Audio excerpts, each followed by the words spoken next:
Well, here's some more parts that we got for the Dodge Dakota. Here's the hubs. We pulled those off. Those need to get changed. So we got the hubs and the new nut for them, because I say on them, do not use them. There's a nylon locking nut, and once you use the nut, take it off. They really don't work as well. Put them back on. If you can see right into this white part, that is the nylon locking part. So I got one for both sides. And then the upper and lower ball joint are bad.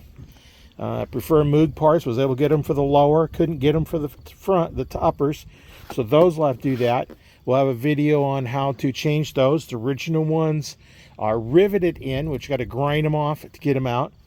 Then we have tie rod ends. Those are a little bit loose. You'll see in the subsequent video where those are loose. They're not tight as they should be. On a stabilizer bar, you can see that part right here was bad on there. In fact, on the one side, it wasn't even connected. So those are the parts we've got to put back on. So we're going to start going through, and stay tuned for the next video. We're going to be putting the upper and lower ball joints in, because while we got everything tore apart, we're going to do those next. And then after we get that done, then I think at the same time we're going to have to do the tie rod ends, because if I remember right, you got to take those off. Actually, we'll go take a look. We got it tore apart, so we kind of know what we're going on here.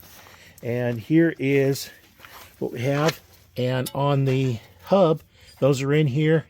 So those are going to come out here. Those will get changed at the same time. So as we kind of tore apart here, so we're jumping a little bit ahead.